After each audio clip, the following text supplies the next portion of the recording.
Hello and welcome to the dark side. Bright and sunny today for the dark side. How you doing? I'm great. So I'm your host, Tabitha Purple, and this is TC Storm. Today we are going to be covering the topic of migration and immigration, particularly within Europe. And so we will be looking at a number of cases, asking some difficult questions and having that conversation. But before we get there, some housekeeping. We are always really glad that you interact with us, so please do feel free to add your comments, questions, and feedback. Voila. And we would love to have that conversation with you.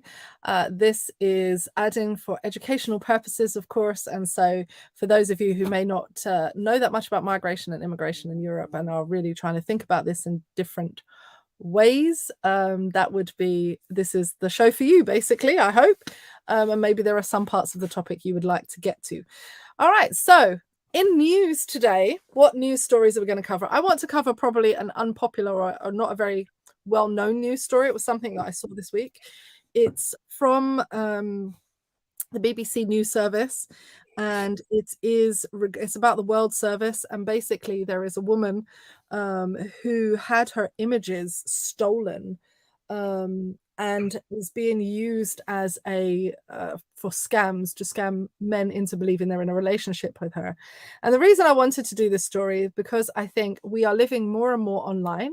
We're engaging more and more with people across the globe that maybe we have not met in person or we've met via friends.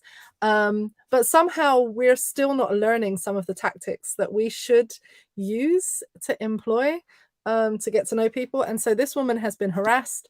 She's been abused by people. People have called her and gave her that. And at a certain point, you realize that her story is really quite painful because there is also a lot of victim blaming going on. Her images, her life has been stolen and used by scammers to scam people into relationships so they can get money from those people. And the excuse to abuse her is that these images were taken from her past 10 years ago when she was working in the explicit region of the internet and she was making adult entertainment, and they have basically used that as click and baits, but it has also encouraged people who are feeling put upon because they have been duped by somebody using her alias to actually abuse her and make her feel even worse by saying, well, you put yourself out like that, so you have yourself to blame. And it's a really interesting intersection of ideas and problems that we have now in society that maybe we haven't had before. Things like identity theft online, in which people use your identity to scam other people, is now becoming more common. The cross-section between a woman's identity and how it can be stolen, manipulated to lure people into false relationships and then abuse those people, take their money, steal from them, etc. Things that we wouldn't have had access to in the same way. They would have happened on a very small scale before. You know, there's always been scam artists, con artists. You know, there are Netflix films made of people who scam people, but this is a really interesting intersection. And so I think it behoves all of us to really think about how we are online, and also how we're teaching our young people how to actually decipher information, decide how to engage with people, what not to do, how to actually approach relationships, interpersonal relationships, private relationships in these spaces, so that you're not having to fall foul of these abusive kind of problems. Anyway, that's the news story I wanted to cover. Very, very strange news story, but very prominent. Any thoughts on the case of Vanessa? Yeah, look, listen, this is going to be probably a bit of victim blaming in terms of, I don't know what it is, whether it's I don't have enough money or I just have too much sense to send finances to somebody I've never met. Right? Here's the reality. It's impossible now to be online and not know that these things exist, right? So if you're sending money to somebody that you don't know, have never met, cannot verify, you have to take some of the responsibility upon yourself. So turning around and saying to this person whose pictures have been used, or holding her in any way responsible, having any animosity towards her, Mm. sorry, that's just your attempt not to examine yourself and your own actions. Mm. So, yeah, look, people might get upset at this, but I'm like, you need to check yourself. You've got too much money, in which case, please send some my way. At least you can verify I am. I am. If you've got money to throw away, I'm not hiding my face. Send some my way. Um, you know, and look, I look, it's hard for me to have sympathy for people that find themselves in this situation. It's not that I don't, but I really have to make the effort, especially the younger you are, Okay. right? Because the older you are, the less tech savvy you are. Okay. And I think the older you are, there's a lot of issues that go along with that, especially within today's society of old people and loneliness. Mm-hmm. I Mm-hmm. think you're more susceptible to depression and things like this when you become lonely. So you're looking for that connection. So I find it a bit easier to have sympathy for older people, Okay. right? Young people, no. I'm sorry, but you should be more tech savvy than that. I mean, we're talking about generations that have grown up in which the term catfish is in the official lexicon, Yeah. Yeah. right? So this is so common. Mm. It That has has been given a term. officially entered, Mm. the language, recorded language. Mm. So as I said, it becomes harder and harder for me to have sympathy for you when you should be fully aware of these things.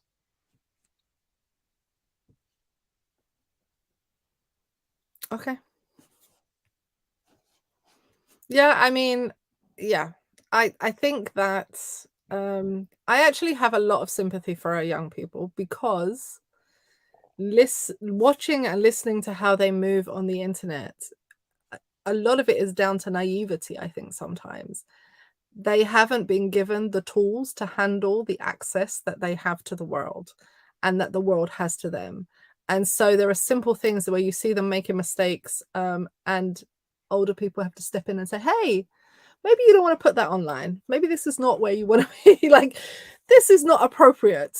And, working with young people and having those difficult conversations where you're like, do you think this was wise? How is this going to look? What is going to happen in your career? I know the career that you want. Maybe this isn't a good idea. Things where people put their geotagging locations, there's all kinds of really naive mistakes that the youth make when using the internet in a way, because I think there's been some generational issues with dealing with what it means to live in a world where you have this constant access to one another. And some adults have not handled how to teach their young people how to use the internet safely. I do understand your point about catfishing.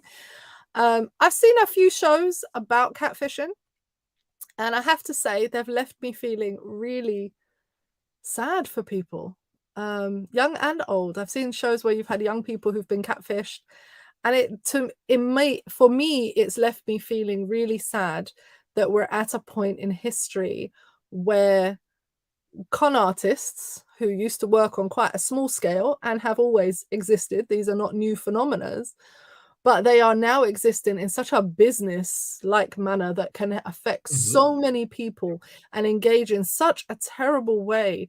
You hear people talking about how they built relationships with these people and they're very good at doing that. Yeah, and building that trust and doing things that would make you feel as if you're talking to a real person. And of course, without that, they've got the spidey sense, and maybe they go and get help from one of these catfish shows or from a friend, and then the story comes out, actually this is a robot, or it's a scammer, basically it's a con artist. And you just think how the person's trust is gone so much, the person's feels even lower than they already felt before this thing happens. And so I kind of have sympathy for people who fall into these patterns of behavior in that way. For me personally, I do think it's something that we need to talk about openly and not cover it in shame, which is what I think adds to the problem, because people feel so ashamed that they got duped. They don't tell their story, they don't tell their people, they don't tell their friends and family, and then the scammers they're able to continue getting away with these things in some ways because of people's shame, embarrassment, and guilt, and all of those feelings that they were duped by an internet scammer. So yeah, I think it's worth saying that we should really think If about that. I gave away my life savings to somebody I had never met, I would feel ashamed. Okay. I'm just being real. I would We're gonna feel ashamed, but the person I would blame would be me. And well, look, I think part of the problem is that, especially when we're dealing with young people, is that too often they get there's this idea or this sentiment that what's online is real, and it's not. mhm, What's online is not real, but it can have real life consequences. mhm, And I think this is one of the things that people need to learn about the internet. It's why I'm very careful about, what information I put out there, what information I don't. Identity fraud, all of these things are well known within our society. And if you don't take steps to protect yourself, mhm, you have to take some of the responsibility in that, not because you should have to, because nobody should have to take steps to not be conned out of their life savings, out of having to protect their identity. But it doesn't change the fact that you need to. yeah, And I'm sorry, but we live in a society in which people know they need to do these things, and mhm. they're refusing to. Yeah, yeah. I mean, yeah, yeah. I think it's a difficult one. I think, as with all things, the criminals need to bear their full responsibility and deal with their crimes. And as humans, we need to be savvy about our behavior. Like, they're both can be true at the same time. The full criminal action belongs on the criminal, and whatever I need to do to protect myself is what I need to do to protect myself. That does not blame me, does not make me responsible for a criminal's action. You are a criminal, you clearly have a problem, and you are setting out to be dubious and do wicked things, and so therefore you should be held responsible for that. But we know these things exist in the world, as you say. I can't be naive to the fact that people will take your information and do things with it, and therefore we have to be more mindful in that way of what we are doing. It's a fine line. It's a fine line, I guess. Right. Do you have a news story for today, or shall we hit our major news I story? well, I do have a news story, and it kind of ties into what we're going to talk about, Okay. because I think, um, although I was on some level just victim blaming, this is going to seem kind of hypocritical, or contradictory. But as people, we are full of contradictions, and I have to question the lack of humanity in people. Okay. Um, and I do that because, uh, the actions of Greece, Okay.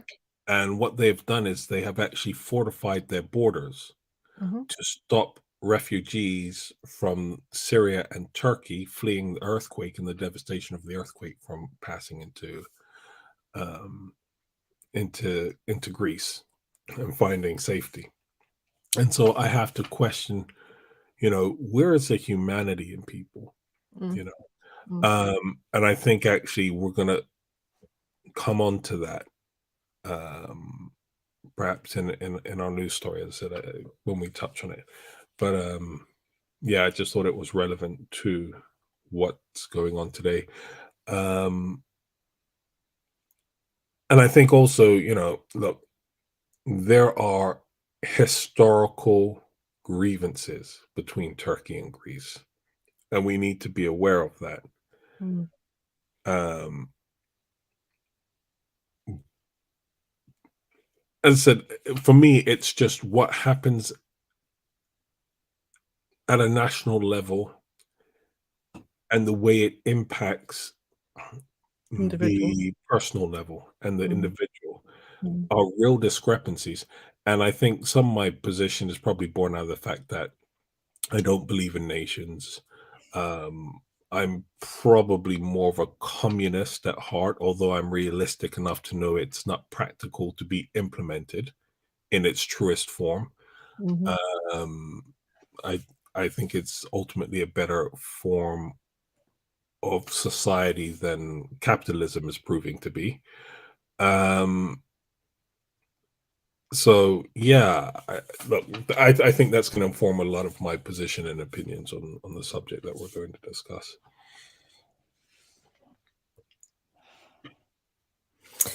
Okay, well, we are going to get onto our main topic this evening that you've tuned in for, which is immigration, migration, and refugees. We are looking at the migration patterns of people, particularly with a focus on Europe. And the reason for that is that there has been a number of news stories over the last few months, particularly, which have focused heavily, particularly with the UK Brexit, has focused heavily on what happens once Brexit occurs and how that affects some of the refugee crisis and how that affects migration of people. So that was a lot of news stories on that. But today there was a particularly heartbreaking situation in which the Italian emergency services were trying to help survivors of a shipwreck which killed at least 58 migrants off the coast of Calabria, the Calabria coast in Italy, um, including a baby. We don't know how many children, young people, we have no idea. But 58 migrants at least have died, and dozens more have survived after their overloaded boat sank in rough seas. The vessel reportedly broke apart while trying to land with about 150 people in a coastal town of Crotone, which is in the Calabria region. Many bodies have been discovered or recovered from the beach. And are a nearby seaside resort, and so they are trying to work this out. There are large numbers of people fleeing conflict and poverty, making the crossing from Africa into Italy each year. That is what they said, but I will come on to why some of that information is actually not as clear as it's clear as mud, so to speak. Local officials put the confirmed death toll at least 58 to 59. The Coast Guard said 80 people have been recovered alive. And that includes people who managed to reach the shore as the boat was sinking. And it goes on to talk about what's happening. So this article that I'm reading goes on to talk about the problems that are happening with that crossing. The Italian Prime Minister has pledged to stem the flow of migrants into Italy, expressing deep sorrow for the incident and blaming the deaths on traffickers. It is inhumane to exchange the lives of men, women, and children for the price of the ticket they paid in the false perspective of a safe passage or safe journey, said the statement. The government is committed to preventing departures, and with them the unfolding of these tragedies will continue to do so. This is one in a long list of many tragedies of people that have died making that crossing. And so they are trying to close the border. and we've just heard about Greece closing the border to make sure that illegal immigration routes are closed. The right-wing party has said that all migrants should not be allowed to come, of course, and are trying to tighten the whole thing. It's according to groups that monitor that sea, more than 20,000 people have either died or gone missing in the Mediterranean Sea within the last 9 years. And so that is a lot of people. And those numbers are always underestimated rather than overestimated. And so there's a couple of things that we need to talk about, which is some of the terms that are used. And so migration is a huge topical issue within Europe. There is a lot of discussion about what migration is and the problem of migrants. And if you just do a quick search about migration in Europe, you will find thousands, I'm sure, of news articles, all in the negative, talking about migration. But I think that what you're seeing is a lot of political to-ing and froing that isn't actually based in the reality of people. So let's work with a couple of terms so that we understand what we're talking about. There are a number of different ways that we can talk about migration. One is temporary migration, which is people who migrate for work. So labor migrants, also known as guest workers within Europe, you can have those, and they can be in various regions. They're often put down to things like fruit pickers or different kinds of labor that's seasonal, where people come in for a period of 3 to 6 months to do a particular job that is seasonal and then go and return home. Those are temporary labor migrants. You have the highly skilled and business migrants. And these within the countries you will hear are the most sought after, which is hilarious when you need all of the other workers. But anyway, that's I'll leave my personal opinion aside for now. Highly skilled and business migrants are professionals who move within the internal labor markets of transnational corporations or international organizations, or are just people who are needed within that country because they are highly skilled. Irregular migrants are those who are undocumented and unauthorized, people who enter a country without the necessary documents and permits. Forced migrants, this category is those who are refugees, asylum seekers, or people forced to move due to external factors such as armed conflicts or environmental disasters, otherwise known as refugees and asylum seekers. But okay. There are migrants that are classified in the family category, so people who are joining pre-existing migrants or return migrants. So if you have actually migrated from your country and then come back to your country, you're called a returning migrant. Didn't know that. That was a new term for me. Refugees, asylum seekers, and internally displaced persons enjoy special protection under international law. Now, here is where the challenge, I think, really lies. A refugee is someone who is unable to return to their country of origin owing to a well-founded fear of being persecuted for reasons of race, religion, nationality, membership of a particular social group, or political opinion. Asylum seekers are individuals who have sought international protection and whose claims for formal refugee status have not yet been determined. And internally displaced persons, IDPs, are people who have been forced or obliged to flee or to leave their homes or places of habitual residence, in particular, as a result of or in order to avoid the effects of armed conflict, situations of generalized violence, violation of human rights, or natural or human man-made disasters, and who have not crossed an internationally recognized border. So this is internally displaced people, could be a refugee migrating from, a migrant from, let's say, in this case, the southern part of Italy to the northern part of Italy. We use that as a case from Turkey, who's recently had their earthquakes when they're moving from one region. I know of a number of people from Turkish origin who've had to move from one region of Turkey to another region of Turkey. They would be called internally displaced persons. Okay, so what is the big deal? In fact, the total number of international migrants increased for an estimated 150 million in 2014, but is actually going down. So that's actually what is being said. The proportion of refugees among migrants fell from 8.8% to 7.6%. It's estimated that some 36 million people have been relocated due to environmental disasters alone. And there are 43.7 million people who were forcibly displaced due to conflict persecution. That was in 2010, and that had been the highest number that they'd had for more than 15 years. This includes 15.4 million refugees, 27.5 million IDPs, and more than 837 asylum seekers. So the majority of refugees and asylum seekers are children aged below 18. And migration in Europe has been an issue and continues to be an issue, except for the fact that when you look at the figures, migration within Europe is actually going down, not up. The trends, even though it talks about it being a hotly debated topic, the overall trends is that it is beginning to go down. And it isn't because of the lack of conflicts, but it is more the fact that there are other countries who are willing to accept refugees, and Europe has been notoriously slow. And so there are some real kind of high issues about this.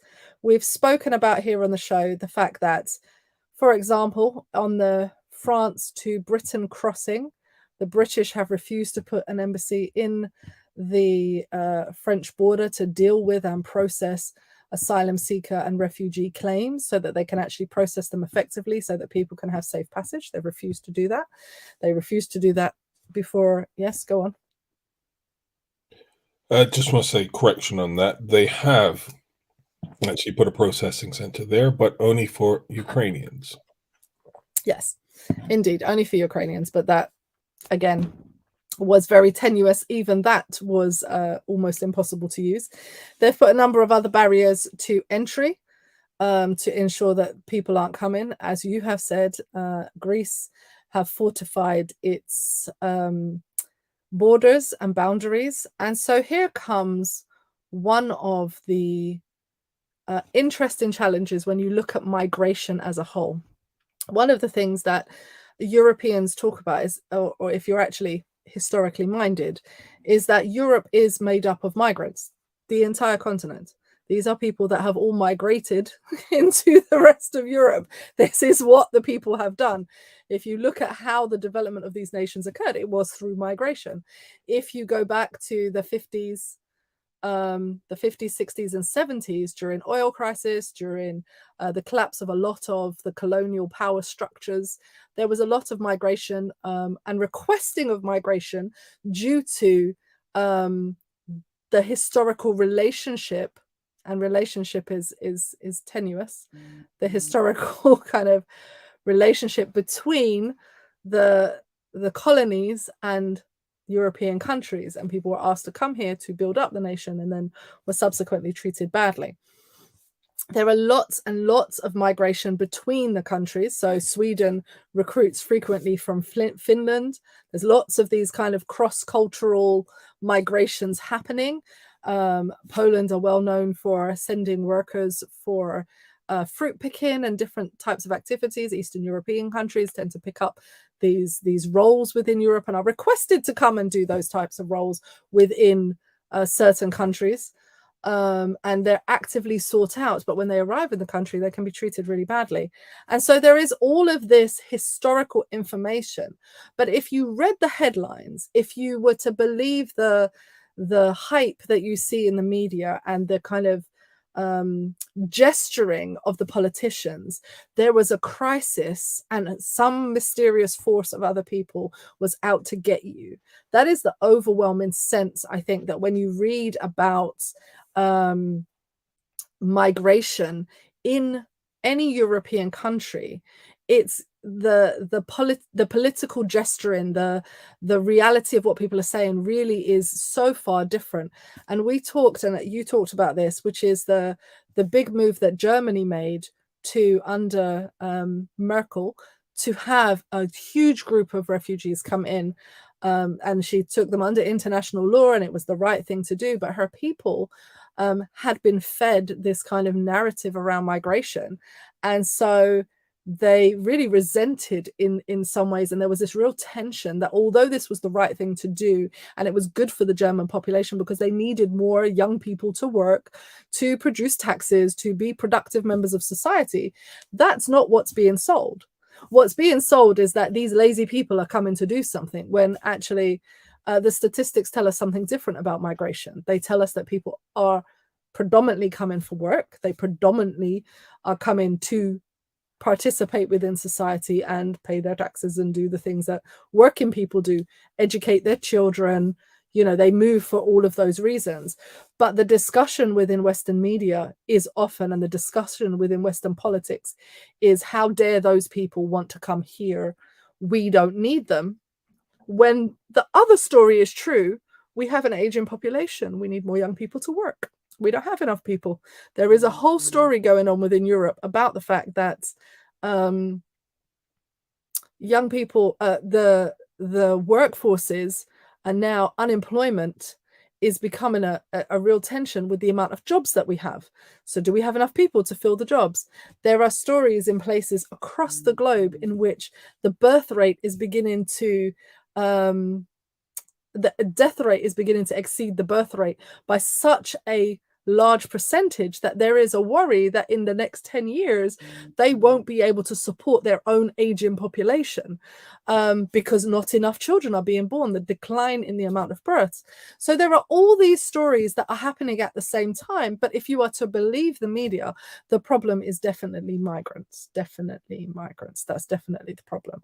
So, Mr. Storm, I've given kind of, I hope, a really good introductory to the subject and why we're doing it.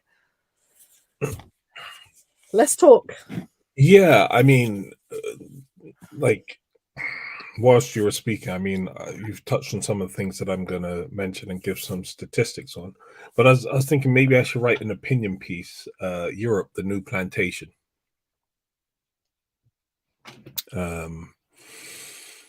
Simply because when you look at it, there's a lot of similarities between how.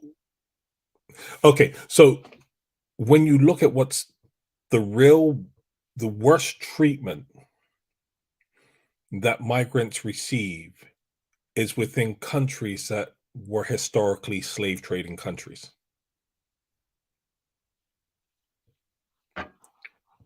Oh, you still there? Okay, I think we may have lost her. Hello? Okay, so anyway, I guess I'll be talking to myself then. But there's this idea that the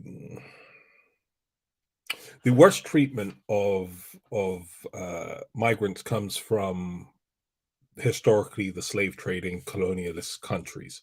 So you're talking about the UK, you're talking about Spain, you're talking about France and Portugal and all of these things.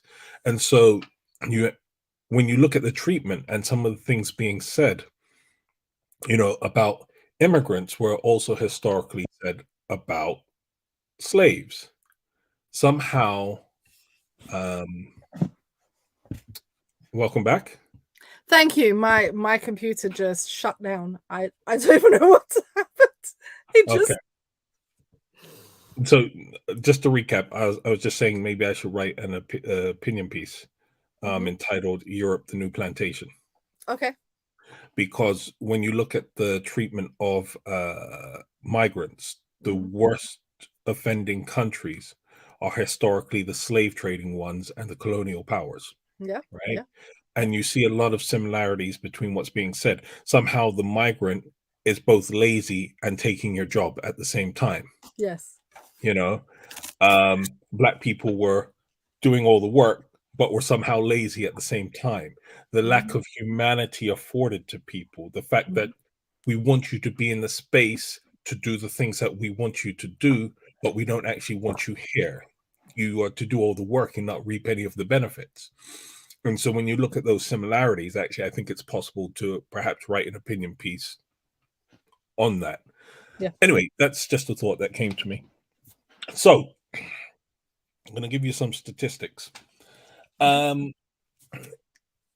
1.9 million migrants came into the EU from non-European countries in 2020. Okay, Is that this all? was this was a decrease by 30% Yeah. from 2019. Now you got to factor into this COVID occurred and all of these Mhm, things, so mhm, that's going to mhm, bring it mhm. down a bit, right? As of January 21, there were 447.2 million people in the EU. 23.7 million people, or 5.3%, were from non-EU countries. Okay? Mhm. So that's just to give you a rough idea. When people talk about this narrative of an invasion or all these people are coming, It's what's a all drop these in the people, ocean. right? It's nothing. So I just want to look at those raw numbers and put that narrative, or to address that part of the Mm, narrative, that there's all of these people coming when there isn't. Okay, and there's actually been a decrease in recent years. So you touched on the fact that the age of migrants. Europe has an aging population, mhm, right? mhm. So I'm just going to give you the median age of some of the people coming into these countries and the median age of the people within these countries. So the Netherlands, for example, the median age of the average person in the Netherlands, Mhm. 40.8, Okay. right? When you're talking about the immigrant or the Mhm, migrant, mhm. it's 34, Okay. Okay, that's right? quite a difference. Oh, it gets worse, right? Spain, 41.1 Mhm. versus 32.6. Yeah. Okay. Helpful. Italy, 43.9 Mm. versus 32.3. Ooh, helpful. Right? Germany, 44.5 versus 36.6. Ooh, have Germany got a bigger Asian population than the Netherlands and Spain? And oh wow, that's interesting. I didn't know that. Okay. So, well, this is why Merkel took in the 1 Yes, million. yes, And yes. I know this the is reason she did it, but I didn't realize how stark the difference was right. between And some. this is post. So you have to understand, she took in a whole bunch of younger migrants, Mm, and that in itself would have brought the the number median age down. down. So Wow. this number is post that, and it's still high, It's still high, yeah. right? So when we're looking at this, what you have to understand though is that all the reports show that migration alone will not address the growing aging population problem that European nations are facing, right? Yes. Mhm, So even if you were to say, migration were to double, mhm, you still wouldn't be dealing with the fact that, or the issues that an aging population is going to bring, right? mm, mm. And I think this is one of the things that people aren't talking about enough. Those that are pro-immigration, that are pro-refugees, that are, saying, look, we need to help these people, aren't talking about it from a perspective that actually this is beneficial to the people. Mm, You know, you've got like in the UK where, people are working longer for their pensions because actually there's not enough people working and creating taxes to support the pension system. mm, Well, mm. actually, more migrants into the country means more Help. people are working, which means more people are paying taxes. And the fact that the statistics bear out that migrants actually put in more, Then they take. considerably more to the system Mhm, than they take out, mhm, means mm, actually perhaps you wouldn't have to be working longer years into your older years, or so long into your older years, right? mhm, mhm, And I think these are one of the factors and arguments that needs to be presented to deal with this real animosity towards migrants. mm. Um, because I think, as I said, it's the benefits that migrants bring isn't actually told enough. Okay, right. So the next part of the narrative that I want to address is this idea that there's open borders all over Europe, No, there right? isn't. What open borders? especially when it comes to the UK. I mean, we just spoke about Greece fortifying its borders, right? Mm-hmm. So, I mean, clearly that should tell you. But here Mm-hmm. we go. So, in 2021, 139,000 non-EU citizens were refused entry at an external EU border. Okay, that was a 1% increase on 2020. Mm-hmm. Right, so it's a marginal increase, but it should still tell you actually, um, you're talking about almost 10% of the people that are coming in from non-EU countries are refused entry, Mm-hmm. right? Um, there were 681,200 non-EU citizens illegally present in the EU in 2021. How many? That's not very much. 681,200, right? That's Between, within what is it, like 52 countries? How many countries is it? How uh, many? 30 something, I think. 30 something But it's countries. I mean, that's nothing. but you're talking about within a population, combined population of 447 million, Million. It's right? a So village. it It's a village. but once again, it's even with this illegal immigration and the legal immigration, still doesn't solve your aging population problem, No. right? So you might as well just let them in. You know you have a problem that they can help you address, right? But you're refusing to. Okay. Now, that was a 22% increase on 2020. Mm-hmm. Okay. My question would be that 22% increase, how many of them were British? I don't know. I'm just asking because Brexit took place in February 2020 as the official Brexit, right? And under the official Brexit, we all had to claim status immediately. So Right. there would have been an And the increase of. amount of people, British people, coming out publicly and saying, I'm not doing it, I'm not claiming status, it's going to add to that number substantially, you know? Yes, indeed. Indeed. So, I'm like, there's a real irony and sense of entitlement to the British saying we want Brexit to take back control of our borders, whilst ignoring the fact that other countries want to control their borders too. Look, that's the British for you. So anyway,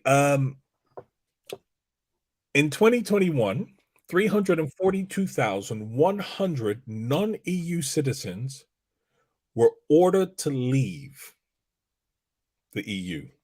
Okay. That was a 14% decrease from 2020. Now, there's like a 50% difference between known people that are illegally within the EU Mm-hmm. and those asked to leave. Okay. Now, once again, I'm going to ask how much of that difference is due to the British? Right? Because we know. Well, There's a lot of here's British people refusing to leave, refusing to right. participate, Here's and the they're getting away reality. with it because they're British. Right. Okay. And we know that um that countries were saying, look, there's a bunch of British that are here illegally, shouldn't Mm-hmm. be here. Mm-hmm. And that within that year and that time period, the British government and the EU countries were still negotiating and were Mm-hmm. still trying to overcome this problem. I mean, some Mm-hmm. people did get eventually kicked out, but many stayed. Mm-hmm. So within this discrepancy between the known and who was asked to leave, I'm sure the British are contributing a Quite a fair lot. amount Quite a lot. to that number. So yeah, I look for me, I just find it funny. So I know this is a lot of numbers and statistics coming, but I think it's important to address the narratives that these numbers Mm-hmm. help address the narratives Mm-hmm. regarding immigration and migration within the European nations.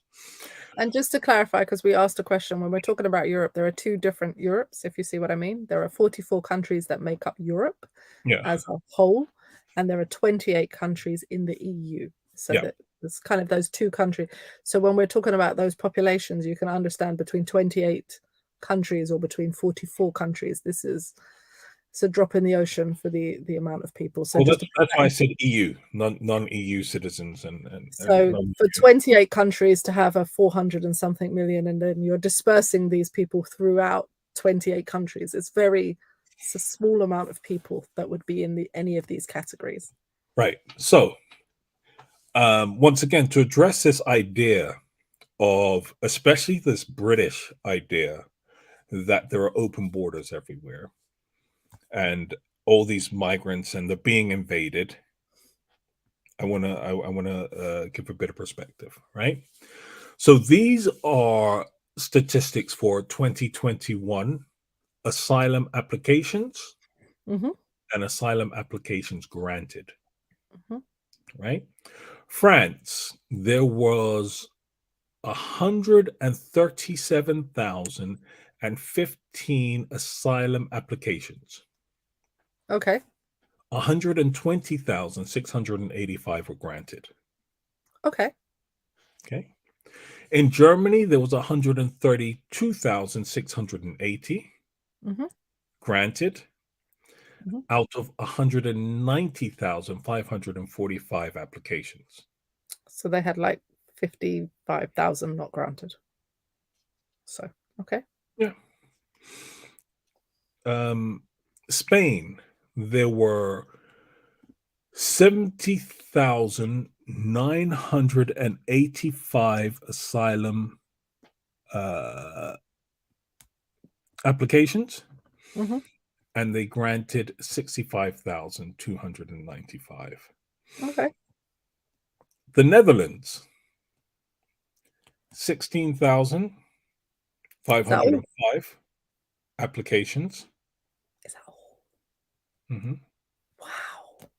12,000 If granted. you believe the media, there are millions, millions, millions. The Mhm. impression you get when they talk about these numbers, I mean, traveling through Europe, living in different European countries, the impression you get is that there are millions of people. I Mm. mean, I always ask where they are because if there was millions, they'd start to outstrip your population. So there's a question. But when you're saying 12,000 for the Netherlands, I mean that's nothing. Okay. So, Cyprus, there were Hmm. 12,270 asylum applications granted. 13,260 applications. I mean, the Netherlands and Cyprus are on the same level. That's insane. Well, let me bring home the point because there's a point to all of this that I actually want to make. The UK, 14,734 applications were granted, okay, out of 50,042 applications. Right. So, what does all of this mean, or what does all of this show? Well, in regards to the narrative of the UK having open borders, you don't take the most number of asylum seekers. By far, you don't, No. right? Because you are roughly taking on just over 10% of what France does. I Okay. mean, you're on a level comparable to the Netherlands, which has a quarter, not even a quarter, a fifth of your population. And Cyprus has even less. So Right. you're on the level of the Netherlands and Cyprus in what you take. And those countries have a fifth, not even I mean, I don't know how much Cyprus's population is, but we're talking yours is at 70 million and these people are at 16 and beyond and below. How are you all on the same level? Right. But here's the scariest thing in all of this because you're talking about the number of applications.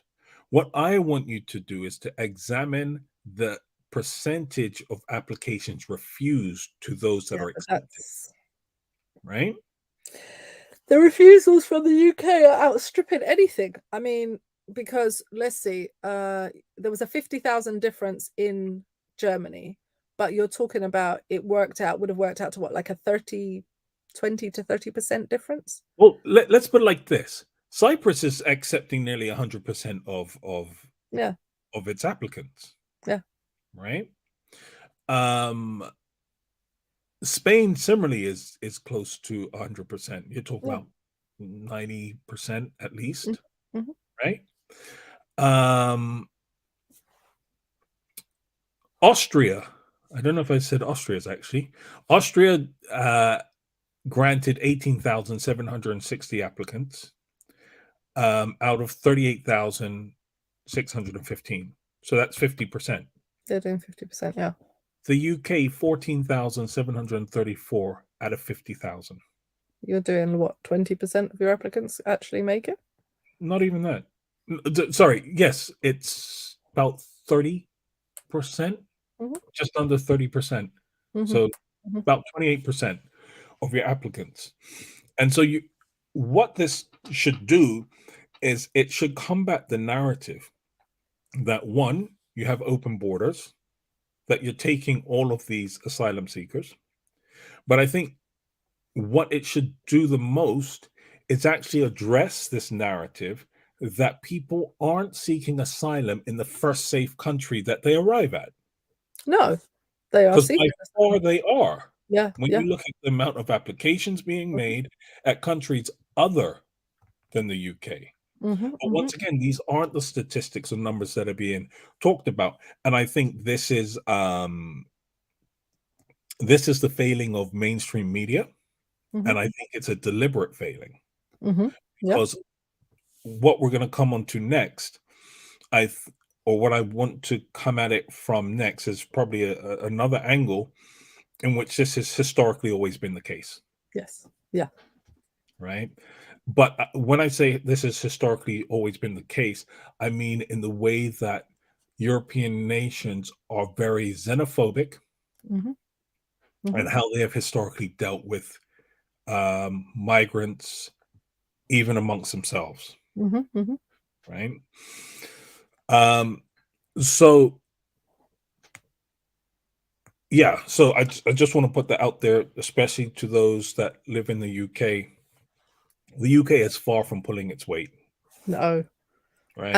And is far from the first choice of anyone to get to. Like when we're looking at the safety of people who are claiming refugee status, they are by far going through where they arrive and claiming their status. And if you look at the actual figures behind that, the ones that are claiming status in the UK is because they have historical ties to the UK. They're either former colonies whose first language is English, or they already have pre-existing family, friends, etc. in the country. So they're going to a place that they know to be, or they believe to be safe. I have a historical relationship with this country. So the idea that Britain is the premier place to come and claim asylum for people is definitely not true. No, At all. No, no. not even a little bit. So, right. So, next statistic I want to bring out is that Syrians, Afghans, and Iraqis accounted for almost 40% of asylum seekers in EU states in 2021. Yeah. Yeah. Okay. Now, besides geographical locations, what's the other similarity they all have? Well, this was when they had the big pullout, isn't it? The EU forces were pulled out unceremoniously from the region. Shush. Stay on target. Stay on track. They were removed. The political forces decided to end long-running wars and decided that they were no longer going to be in Afghanistan, particularly, and they just removed their troops. I'll use a different word, removed their troops. And there were claims by different European countries, the UK, Netherlands, Germany, someone else, a few of the nations that were in Afghanistan had said that those people who worked with them were supposed to be taken out to the country because it would not be safe to leave people who had worked with you in a country when the opposing force is taking over. And those people were not, those agreements were not honored necessarily. So, yes. Is that to what you refer? Well, Yes, in a nutshell, what I was going to say was that all of these countries, or these three countries in particular, have suffered Western, and since we're talking about Europe, European intervention, military intervention in their nations. Yeah. Okay. Yeah. So, people are probably saying, hey, what did Europe do to Syria? Well, you were bombing it in 2018. So, Yeah. what you want me to say? Um, so you went on and you spoke about what are some of the reasons for refugees. So war was one of them.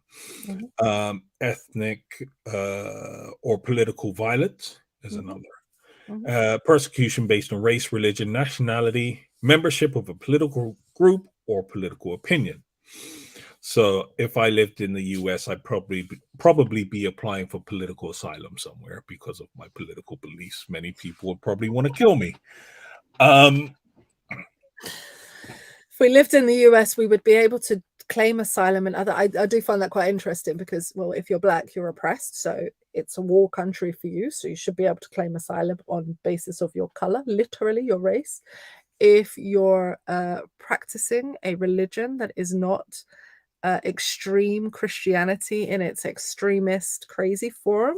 And we've seen the outworking of that with the bombings and shootings at synagogues, mosques. Y'all can claim asylum elsewhere. There's a number of those factors that would apply to US citizens, I feel.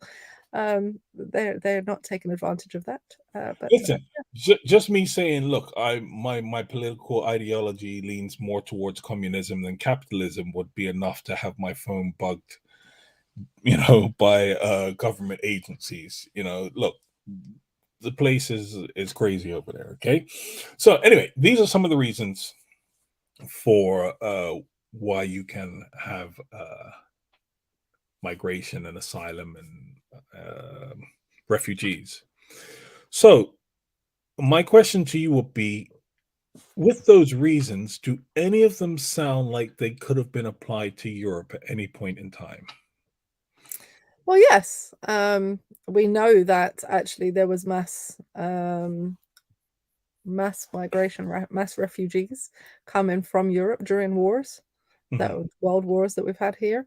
The persecution of people, of course, within Europe has led to people moving.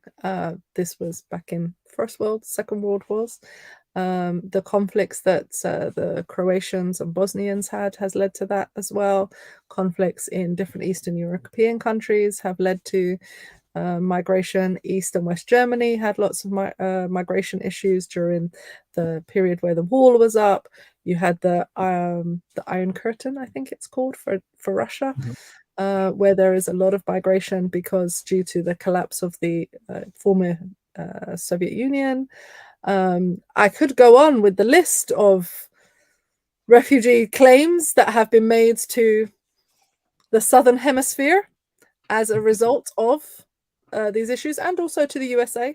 Lots of people from Europe migrated to the USA. Irish people were particularly oppressed during the conflict between Ireland and mainland UK, and they would migrate to the USA. There's a huge migration population. Italians have had similar issues in which they claimed refugee and migrated status. The list is endless, actually, of Europeans that have left because of conflict, religious persecution, so on and so forth, wars, Mhm. etc. So yeah, there's a long list of Right. Europeans that live outside of Europe And because of that. and because, you know, what I want to do is I want to look at where the refugees into Europe are coming from. I deliberately ignored the fact that you had immigration to the US. You've got the Jewish population during the war, et cetera, et cetera, et cetera. What I want to do is look at migration of Europeans and where they went to outside of The US. the US. So during World War II, there were approximately 40 million who sought refuge from within European nations. Mm-hmm. Okay. As I said, a lot went to other European countries. Um, a lot went to the US, but there were many that went to African nations and Asian nations. Mhm. Okay.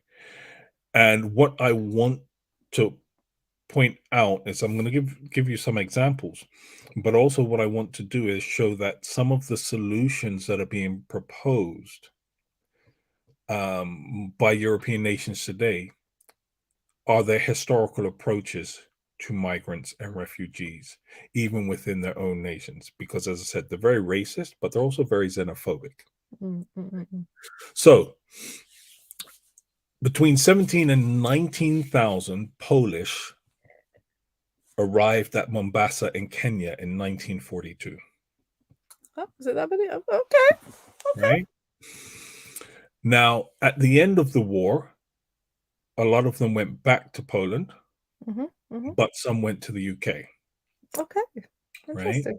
And that's understandable because Russia annexed something like 70,000 miles, square miles of Polish territory. So Mm, your home that was in Poland may no longer be in Poland. It might be in mm, Russia. mm, You mm, might mm, not want to go there. mm. Mhm. Understandably so, Understandable. right? So they ended up going to the UK. Okay. Hmm. Now, what I want to point out is actually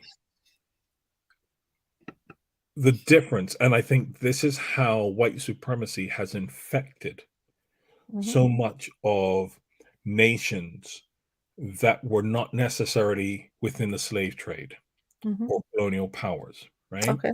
Hmm. So when these Polish went to Mombasa, Hmm.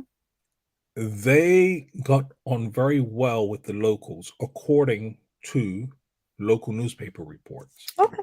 Okay. right?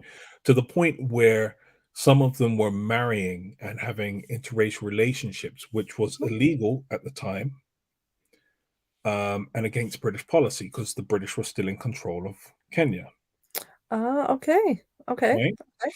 And so the Polish were just, as much as the British tried to separate them, the Polish were like, look, we're here, whatever, screw it, right? Yeah.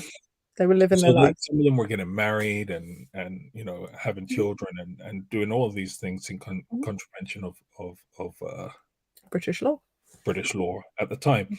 And actually, the Polish did very well for themselves. They built their own village there, and they had a Hmm. life there, Hmm. and they put in infrastructure and all of these things. Okay. Um,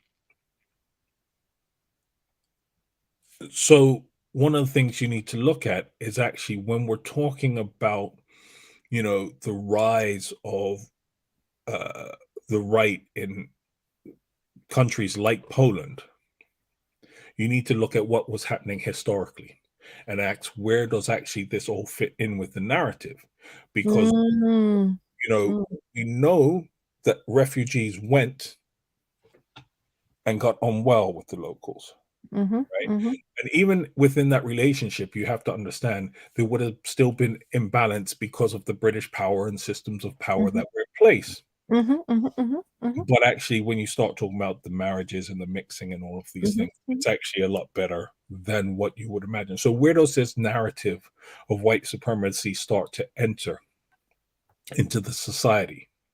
You know, is this a result of the World War and the influence of actually these nations coming in and mixing and bringing the ideologies? I don't know. These are just questions that I'm asking because I don't know Mhm. enough about Mhm. Polish history to speak on it. Um, so what we have then is European refugees going to Kenya, Mhm. which is Mhm. ruled by the British at the time. Mhm. Okay, France expelled 30,000 Spanish Civil War refugees to North Africa. Okay. Right, this is in the late 1930s, just Mhm. Mhm. before. Mhm. So about 1938, 39, something like that. Mhm. Okay, so they went to France looking for help. France said, "Yo, you're out. Get out Mhm. of here." Kicked them off Mhm. to North Africa. Mhm. Okay, in 1942, 20,000 Greeks were transported to the Middle East. Okay. right? 2,700 to the Belgian Congo and 1,000 to Ethiopia. I mean, these are, we talk about the population numbers, so these are not but these are sizable portions of people in that you've never heard of these people being Well, let's refugees. make this. The population now of the world is larger than it was Yeah, then. So, yeah. in terms of percentages, they're much Yes, they're higher. higher than, yes, I understand all of that, but they're still not, it's still quite something that is just not spoken about. No, It's just not something that you hear about, that, mainland European countries were expelling people or were using their connections in Africa to put migrants right, into those countries, like the British want to do with people in. right. And this is what I was saying earlier, that what we're seeing today has always been the historical approach, Mhm, right? mhm, Because mhm, where we speak about the Polish going to Kenya, mhm. actually, it's because the British didn't want them in Britain. Right, right, yeah. The xenophobia was high. The xenophobia was high. We are British. We don't want We you. don't want you here. That's not a Okay, new term for Polish people that are experiencing that today. This is a historical problem. right? Mhm, mhm. France expelling the Spanish. Spanish to Mhm, North Africa, mhm. right? We're French. We don't want you. Go to the North Africa. Yep. Uh-huh. The Greeks being expelled to the Middle East and Africa. Mhm, mhm, So mhm, when we have Priti Patel talking about a Rwanda plan in mhm, 2020, mhm, when mhm, we have Suella Braverman talking about a Rwanda plan in 2022, this has mhm. always been the historical British approach to how they deal with refugees and migrants. This is the European way. We Right? we see your problem. We don't like you because you're not us, so we're gonna send you to the African regions, to the But what African you also countries. have to understand is, and I Mm, think this is an important thing to bring up, is mm, actually that that was a large motivation in the creation of Israel after the Second World War. They didn't mm, want Jews amongst the European population. That mm. that that that anti-Semitism, Yes. and this is Yeah. that was actually a large factor that gave birth into the creation of the Israeli State state of at Israel. the Yeah. time. Yeah. Right? Yeah. So this xenophobia has always existed, and Yeah. this idea of pushing migrants off and not doing pulling your weight in regards to just caring for humanity has Yeah. always existed within these European Mm, nations, mm, right? And what you will probably find is that the more they were linked to colonialism and the mhm, slave trade, mhm, the more they would shirk their responsibility when it came to doing what was right by humanity. mhm, Now, mhm. this is my personal perspective on it. I'm not a psychologist or anything like this, but I would say that in large, that's due to the fact that you had dehumanized your population to a proportion of humanity. That when it Mm, came mm. about, it became easier than to continue that dehumanization. Yes. Yeah. Yeah. Right? So, I want to draw parallels between historical approaches Mhm, and the approaches that we're seeing today and mhm, the disregard. But I also want to point out the fact that actually, when it came to Europeans seeking that refuge and that help was readily available from world majority peoples. mm, mhm, mhm, mhm. And so for me, there's a real discomfort and hypocrisy in the fact that it is not reciprocated today Yeah. and how short memories are. Mhm, That when you needed help, people were quick to help. Uh, from a Christian perspective, it reminds me of the man who owed the large debt and was forgiven the debt, mhm. and then well, anyway, you know what I'm talking about. So, so where we have the expulsion of people rather than European nations dealing with their weight. Um, One of the things that I also want to touch on is actually that that approach and the historical approaches to things actually gives rise to a lot of the problems that we are seeing in Europe today. Mhm. Okay. So, where you have people not taking responsibility for migrants and immigrants and seeking to constantly pass them off, Mhm. right? Well, the British are saying the French aren't doing enough to stop the migrants from getting into Britain. Okay, that might be true, but France has always had this approach towards immigrants. Now, the fact that France takes far more than Britain and has always had this approach towards migrants should tell you a lot about Britain, right? Mhm. Because the French don't want them there either, but they're Mhm. still taking a lot more, right? Um, well, if France was always expelling the migrants Mhm. as much as possible, they're never going to stop you from going or trying to get to the UK, right? So that's a pipe dream. So all of this arguments about, France needs to do more, France is never going to do more, And especially not since you left the EU. right? They have no Okay. responsibility to do more. They had loads of responsibility before and were doing a lot, but now that you don't do anything about the problem, they don't have no responsibility Yeah, towards you. right. So there's that to be borne in mind. But I think one of the things that we also need to bear in mind actually is that one of the historical things that we spoke upon was the fact that some of the Polish did not return to Poland. They went to the UK. And Mhm. the reason for that was The annexed land was one of the reasons they don't by have much whom? by Russia. So what we're dealing with now when we're looking at refugees and migrants coming out of the Ukraine and refugees coming out of the Ukraine is actually that Europe has a historical approach of appeasing Russian expansionism. Mm. Right? Mm. So why does Putin feel so safe To to annex more of the annex country the Crimea because in the first place? Is because historically Russia allowed the annexation of Poland. Mhm. And then once that was done, well, Putin said, well, historically they allowed it, we'll just take Crimea. They Mhm. allowed us Mhm. to take Crimea, well, we'll just take a bit more, and we'll just take a bit more. And so you're looking at historical problems and historical approaches that are actually causing a lot of problems today. And these Mm. approaches have not changed, Mhm. and that Mhm. is part of the problem. We need to Mhm. start changing the approaches, and I don't think people are aware that these have always been the approaches. Mm. Saying we're dealing with new problems, but we're actually not. We're We're dealing with dealing the with same problem old in a different problems, skin. Mm. right? And we need new approaches to the old problems. Mm. That's a really interesting thought. I think I kind of in with the Ukrainian situation because you know about the Crimea, you know about the and we had covered it here on the dark side.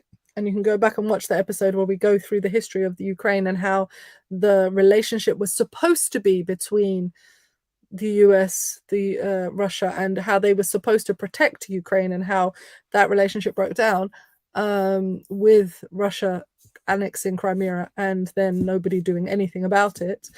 You look at it within that context. I did not know that, of course, Russia had done this in Poland and Russia had done this in other places, and so therefore there are Well, problems. as I said, I mean, they took a whole swath of Finland at the end of the Civil Mm. War. So, as I said, the Finnish They're and the just claiming Russians are land. never going to see eye to eye, Oh, no. No, no, no. No, right? no, no. That is, And so, as I said, having spent time in Finland, they're never, mm-mm, right. mm-mm. Well, I'm an honorary Finn. Yes, you are. Yeah, that's right. So, as I said, when you look at the historical approach of Europe to Russia's, Mhm. expansionism and colonialism, Yeah, well, you end up with the problems that you have today. yeah, yeah. And this constant battling that happens, and there are historical reasons why Turkey make the decisions that they make, why then there are historical tensions between Turkey and Greece, and the ripple effect that that has across the whole of the region is huge. It's monumental. You can't underestimate that. And of course, wars like the invasion of Cyprus, so on and so forth. You know, you add all of these little parts to it, and you begin to get a picture of, well, hold on, this, as you say, is the same problem. It's the same problem we're always dealing with. This is how Europeans handle migration. This is how these countries have handled Russia. Therefore, they're doing the same thing they always have. We just have short-term memories. And in addition to having short-term memories, we don't know a lot. There's a lot we don't know. And you're not taught in school when you're taught about Russia and the czars and all of those sorts of things. You aren't given the more recent history of how annexing goes, and you know, you're not taught these things necessarily. So I think it's good to have these kind of conversations that raise the awareness, give you discovery of new information, so that you can see how things are going. It's not that, and I think this is one narrative, we spoke about this on an earlier episode. There is a really strong narrative that, of course, Ukrainians look like us, therefore we can take them. But there's a deeper problem, because should it have, you know, even amongst themselves, they don't take each other. They would rather send you to an African nation. But in this case, this is a pre-existing kind of way of handling a Russian problem. Russian annexes a piece. Okay, well, we've allowed them to do it, so we're going to have to take their refugees. Is a very different approach than, well, we find affinity with you in some other way. We just don't want to go to war with Russia. We don't want to entangle this issue in that way. We don't want to deal with the problem, which is Russia taking other people's country. We just don't want to do that. That comes across very differently than, you know, we're bypassing our usual xenophobia to accept this, is very different. So yeah, interesting. Yeah, and just one other point that I actually want to raise is actually the weaponization of migrants. Okay. And by that, I mean there are nations that have historical problems and that will use migrants as a weapon to cause geopolitical instability in another nation. Mm. And I think what you're doing is you're victimizing people that have already been traumatized, that are already victims.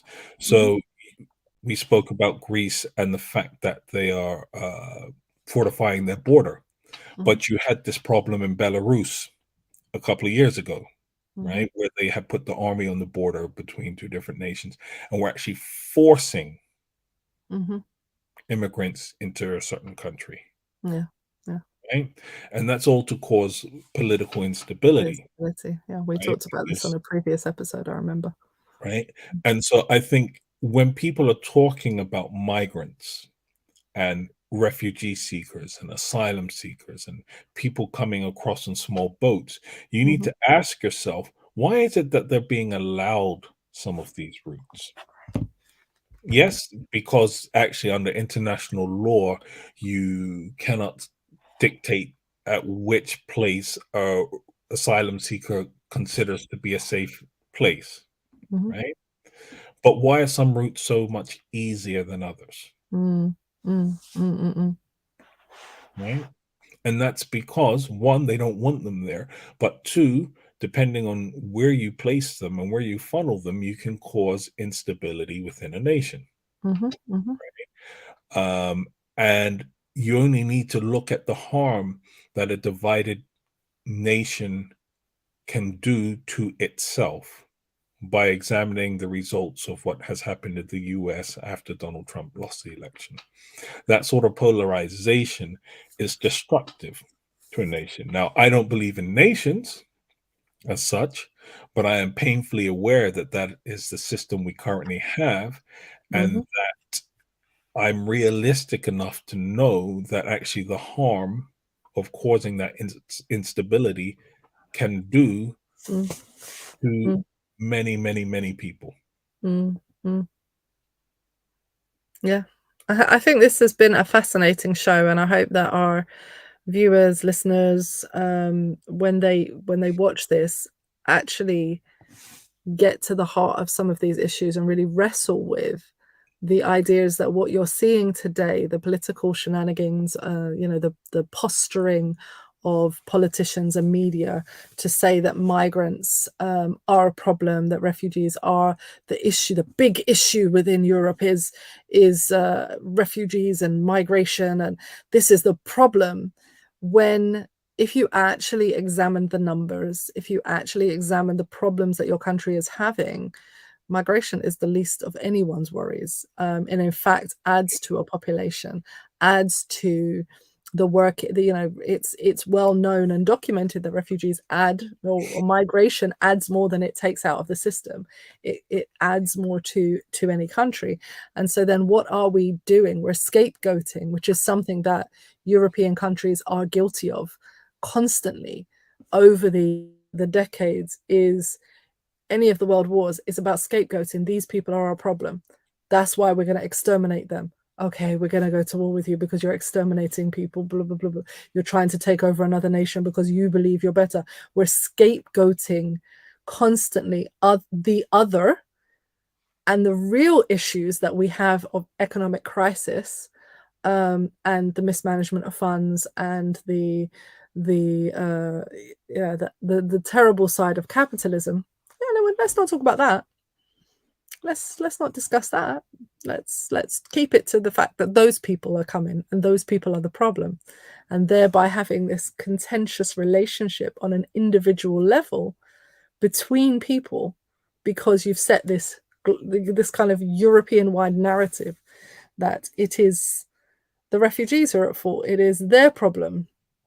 And a quick look at these countries will tell you, of course, and these have been real conversations I have heard from Europeans, now that we have a war in Europe again, like we haven't had wars in Europe all of this time, but now that we have a big war in Europe happening, there are people who were contemplating, okay, what happens if it starts to bomb our nations?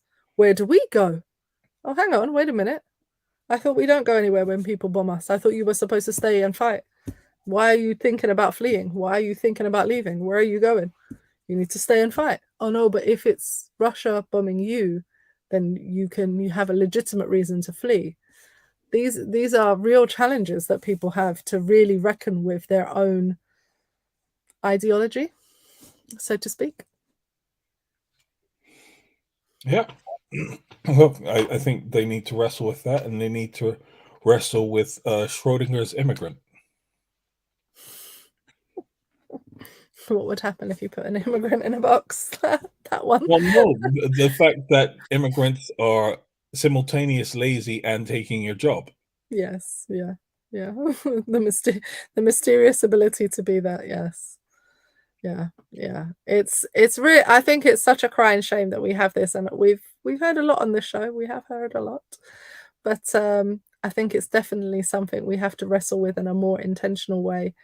As people, you can't just let this narrative stand. It's terrible. Anyway, that has been the Dark Side. We thank you for watching with us. Thank you, Mr. Storm, as always. It's been a pleasure stepping through these difficult subjects. Please do, if you find this show educational, if you find that you're learning new things, please do like, subscribe, so that you can get notifications for when we go live in the future. We are live every Sunday evening at roughly 9:05. I've set the time at so that we can be on time. At 9:05 Central European time. We will see you next week when we will be discussing another issue and educating you on more facts and information. Thank you very much for joining us. Mr. Storm, you want to say bye? Yeah, laters. All right, have a good evening or good day, depending on when you're watching this.